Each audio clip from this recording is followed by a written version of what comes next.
सन 1280।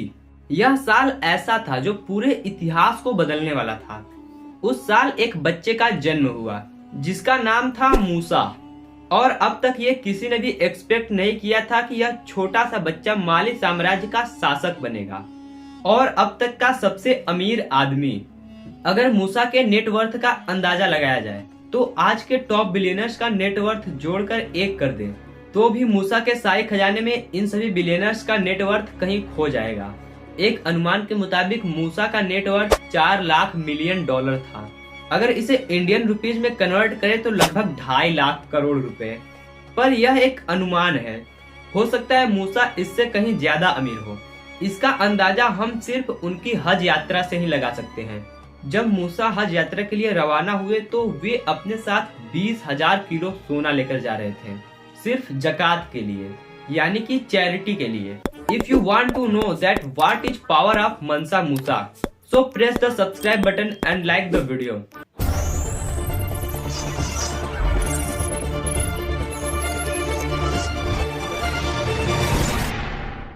यह बात है सन 1312 ईस्वी की, पश्चिमी अफ्रीका के माली साम्राज्य का।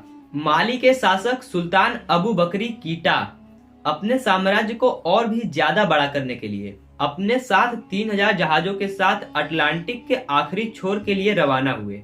ऐसा इसलिए कि सुल्तान अबू बकरी उस लैंड को अपनाकर अपने माली साम्राज्य को और भी ज्यादा बढ़ा सके। और सुल्तान वहां जाने से पहले ही मूसा को माली का राजा बना दिए थे। दिन बीते, महीने, साल और सदियां, पर सुल्तान अटलांटिक से कभी वापस लौटे ही नहीं।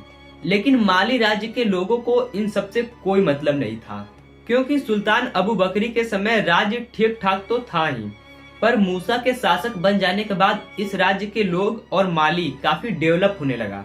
मूसा हर समय यही सोचते थे कि माली के रेवेन्यू को कैसे बढ़ाया जाए, क्योंकि जब आय बढ़ेगा तो प्रजा भी खुश होंगे और शाही खजाने में बढ़ोतरी भी होगी। माली साम्राज्य में रेवेन्यू जनरेट करने का सिंपल सा तरीका था, गोल्ड एंड साल्ट। फिर क्या था, मूसा ने वैसे राज्यों पर अटैक करना शुरू कर दिया जिस राज्य में नमक और सोने की खादानें ज्यादा थी। माली साम्राज्य की अर्थव्यवस्था सिर्फ 3 चीजों पर ही टिकी थी, गोल्ड, साल्ट एंड कोला। माली में मौजूद जितनी भी सोने की खादानें थी, मूसा उन सभी खादानों के लोकेशन को दुनिया से छिपा कर रखा था। माइनर कम्युनिटीज सूडान मिडलमैन को जरूरत की चीजों के लिए सोने को बेचते थे और फिर यही सोना सूडानी अपने जरूरत के लिए बाहर के लोगों को बेचते थे। और मूसा के गोल्ड माइन के बारे में बाहर के लोगों को पता भी नहीं चलता था। माली साम्राज्य में जो नमक का यूज होता था वो कोई खास नमक नहीं था, वो डेली यूज होने वाले ही नमक थे। और यह नमक सहारा जैसे डिजर्ट में खाने वाले चीजों को खराब होने से रोकता था, इसलिए नमक की वैल्यू सोने से कहीं ज्यादा बड़ी थी। जिस तरह से माली में सोना और नमक की कीमत चरम पर थी, उसी तरह से कोला माली साम्राज्य पर अपना हुकूमत जमाए बैठा था। कोला एक तरह का फल है जो रेगिस्तान में प्यास को बुझाता है। इन तीनों चीजों की कीमत माली में बहुत ही ज्यादा थी और मूसा इन तीनों चीजों पर टैक्स लगाना शुरू कर दिया। टैक्स इतना ज्यादा कि पूरा माली साम्राज्य इन तीनों चीजों पर लगे टैक्स की वजह से ही चल रहा था। वीडियो के शुरुआत में हमने बात किया था कि अगर वर्ल्ड के टॉप बिलियनर्स का नेटवर्थ जोड़कर एक कर दे तो उनका नेटवर्थ मूसा के शाही खजाने में कहीं खो जाएगा। आखिर मूसा कितना अमीर था? मनसा मूसा के अमीरी का पता हम उनके सिर्फ हज यात्रा से ही लगा सकते हैं।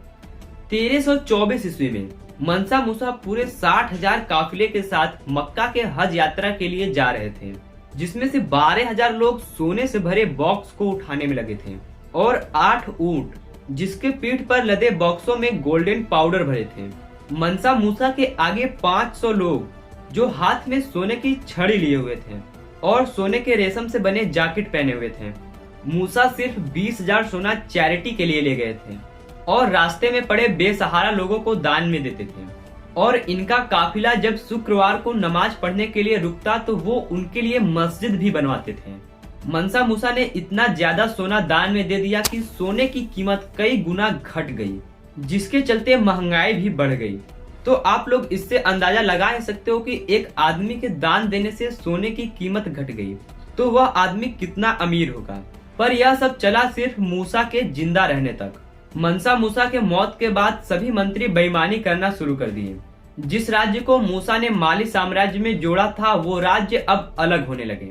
इनफैक्ट माली साम्राज्य छोटे छोटे हिस्सों में बट गया और मनसा मूसा के साथ माली साम्राज्य का भी अंत हो गया। आपको मनसा मूसा के बारे में जानकर कैसा लगा, या फिर आप मूसा के बारे में पहले से ही जानते थे? कमेंट बॉक्स में जरूर बताना। अगर वीडियो अच्छा लगा हो तो वीडियो को लाइक करके चैनल को सब्सक्राइब कर लेना। मिलते हैं नेक्स्ट वीडियो में, तब तक के लिए बाय।